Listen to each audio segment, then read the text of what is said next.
A senhora poderia nos dizer de onde você vem? Eu tinha visto que tu tinha vindo da Amazônia, eu acho que teu povo é de lá. Qual que é a tua idade também? Quantos anos tem teus filhos e tal? Um pouco sobre teu povo também, sabe? Claro, claro. Então, eu sou natural do Amazonas, eu sou filha do povo Sateré-Maué, nós somos os guardiões do Guaraná, nós produzimos o Guaraná, o fruto do Guaraná. Tenho 38 anos, sou mãe de três, uma menina, Mariana, de 15, o Luiz Miguel, de 12 e a Rosa, de 5 aninhos. Foram três partos naturais, a última com maior dificuldade, porque em 2016 eu fui diagnosticada com fibromialgia e de lá para cá eu tive algumas crises. O meu povo, ele é do Baixo Amazonas, mas eu sou do território Sarruapé, é um território que funciona mais ou menos como se ficasse na Grande Florianópolis, fica na Grande Manaus. Eu sou a filha mais velha, né? Eu tenho uma irmã que é mais nova também, que é mãe. Meus pais são vivos, vivem em Manaus. Eu sou bióloga de formação, bióloga em matemática, hoje sou estudante de direito. Eu sou a primeira mulher indígena eleita aqui na cidade de Florianópolis, né, no estado de Santa Catarina. Vai completar 20 anos que eu vivo aqui em Florianópolis, já vivi durante a pandemia na região sul de Santa Catarina, que é onde é a família do meu companheiro. E, assim, gente, falar do meu povo foi um povo que foi muito perseguido desde muito tempo, da época dos meus avós. Os meus avós eles são do Pará, eles vão para o Amazonas. O meu pai tinha mais ou menos entre 12 e 14 anos ali, então eles constituem família, criam seus filhos na capital, em Manaus, buscando realmente algumas coisas que nunca foi oferecido para o meu povo, que é escola, saúde, né? Então, assim, com o passar dos anos, né, com o crescimento das crianças, eles tinham 9 crianças, então eles, né, se mudaram, assim como outras famílias Sateré-Maué também, que vão para a capital ou outras cidades. Meu povo é muito nômade, assim, em busca de trabalho, em busca de saúde, de educação. Para vocês terem ideia, o meu povo, até o ano passado, não tinha escola de ensino médio no território. Então, muitos faziam essa transição, né, de ir para a capital para poder ter acesso ao ensino médio e poder, né, sonhar em cursar uma universidade e, né, seguir outros horizontes, né?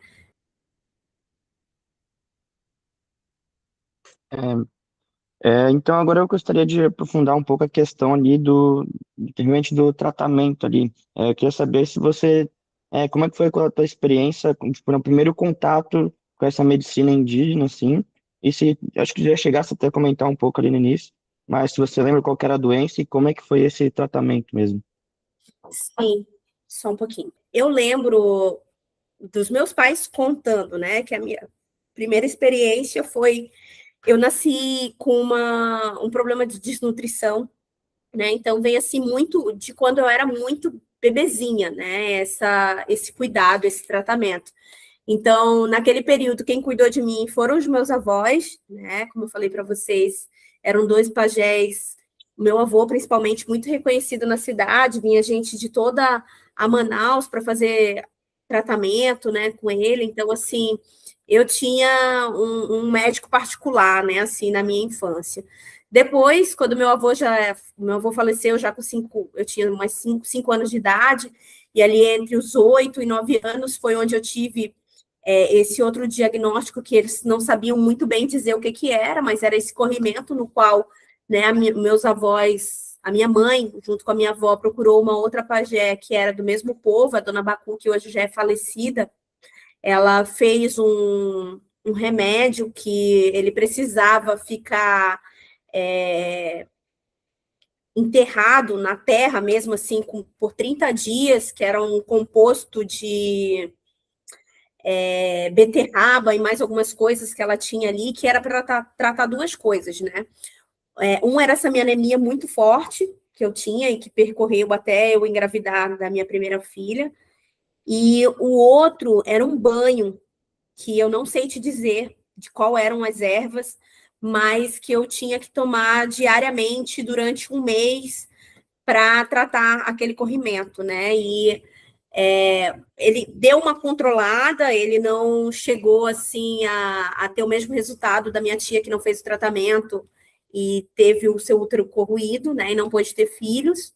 Eu sempre achei que eu não poderia ter filho, porque foi o diagnóstico que ela recebeu, né? E como eu continuava com o corrimento, a única coisa que eu percebi, assim, que eu consigo contar para vocês, é que o corrimento, ele persistia, mas ele não era mais corrosivo. Como que a sua cultura, ela explica o adoecimento, né? Como que a cosmovisão indígena, ela entende as pessoas doentes? Se é só físico ou se tem alguma coisa a ver com o espírito também. Perpassa muito esse assunto por nós, né? Quando a gente vem para a cidade, a gente tem uma outra rotina de vida, uma outra alimentação, né? Uma outra forma de lidar no dia a dia. E eu acredito que uma das coisas que mais a gente tenha falado perpassa muito por esse reconhecimento desse adoecimento espiritual, né? Que se reflete no físico, claro, que é o nosso adoecimento mental. Né? Então, esse é um dos principais assuntos hoje dentro das comunidades indígenas, dentro dos distritos de saúde indígena, eu acho que é um problema que quem não é indígena não está sabendo lidar ou não está querendo encarar. Nós estamos querendo encarar, mas nós também não sabemos muito como encarar isso, porque só a questão espiritual também não tem dado conta, né, dentro das comunidades. Não é à toa que a gente tem um nível um índice muito alto de suicídio de crianças e adolescentes dentro das comunidades indígenas, né? Então, falta de perspectiva de vida, perseguições, racismo, preconceito, tudo isso que a gente sabe que também rola aqui fora, né? Então, o meu povo, acho que isso eu posso falar com 100% de certeza, tá?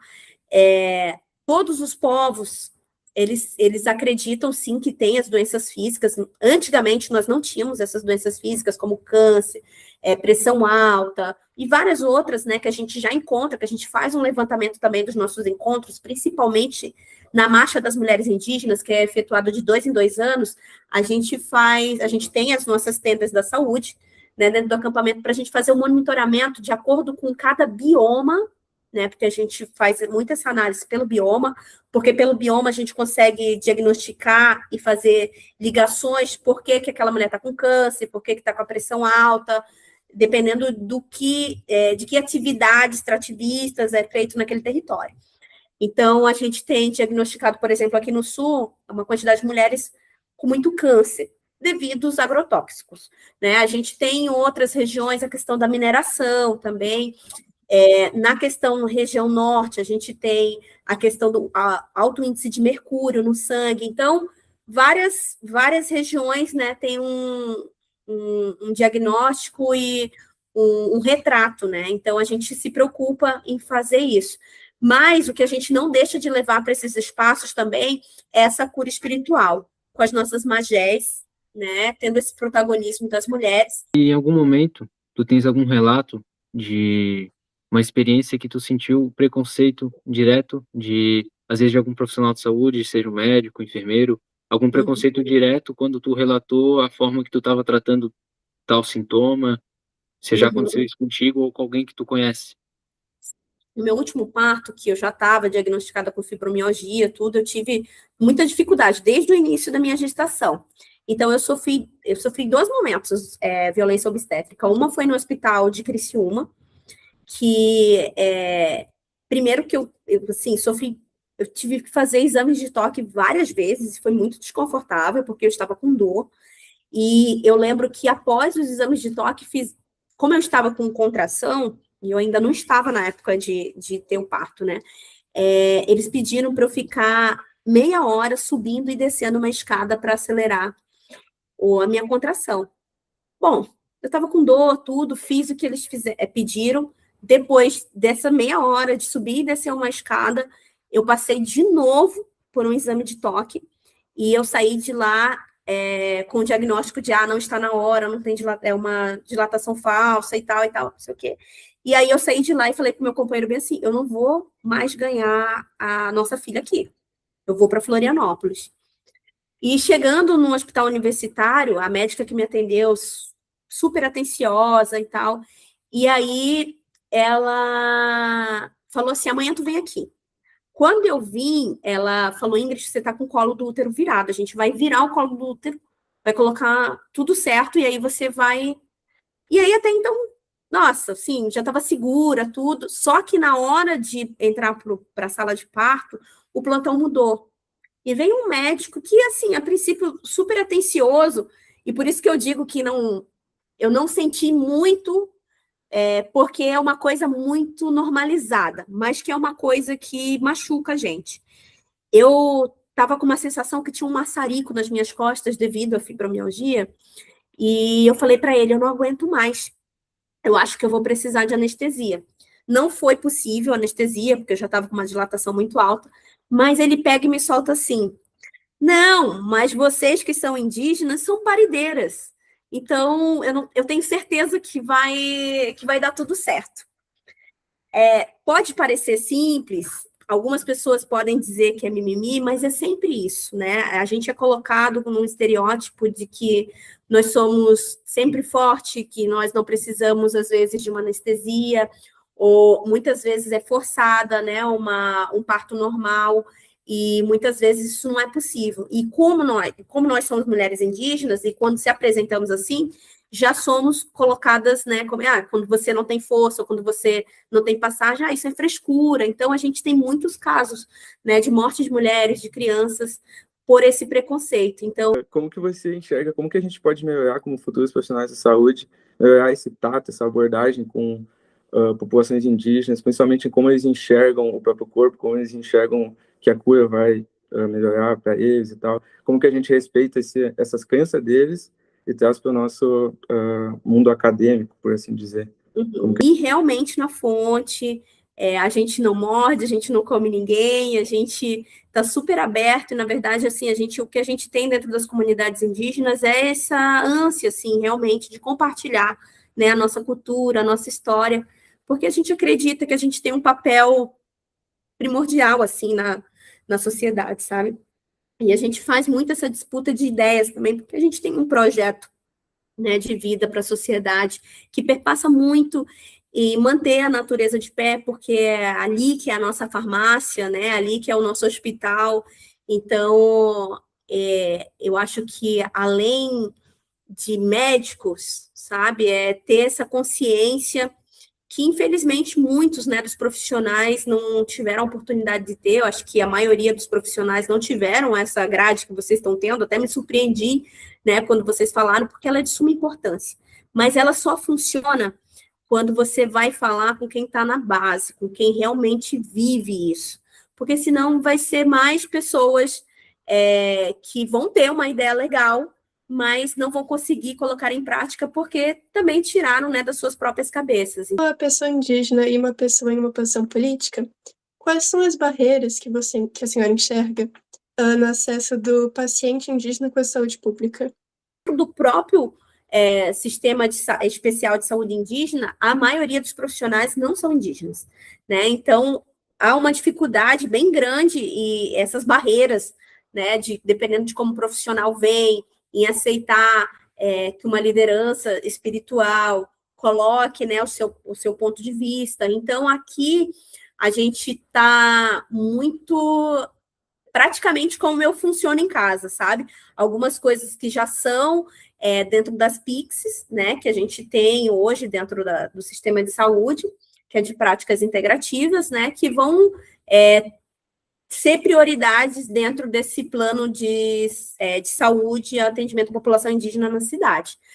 Mas é isso, né? O que a gente garante como parlamentar, que parece ser ridículo também, mas é que as populações indígenas que vivem em contexto urbano, elas possam ser vacinadas no mesmo período que as populações indígenas são vacinadas no território, porque é isso, né? O nosso corpo não deixa de ser indígena e ter as mesmas necessidades que se tem se morasse dentro de um território. Na verdade, a gente ainda fica muito mais exposto, né, a várias doenças que a gente sabe que geneticamente os nossos corpos não são capazes de suportar enquanto pessoas indígenas e que muitas vezes a gente fica fora desse cronograma por estar morando na cidade, que foi o caso da vacina do Covid. Para vocês terem ideia, eu fui vacinar com um calhamaço, assim, de papel, tanto do Supremo Federal, reconhecimento étnico da minha aldeia, assinado por 3 lideranças indígenas para provar que eu era indígena e para poder tomar a vacina de acordo, né, com o cronograma das aldeias. Então, assim, é um desafio muito grande, né, de coisas básicas que muitas vezes é nos negado por esse preconceito.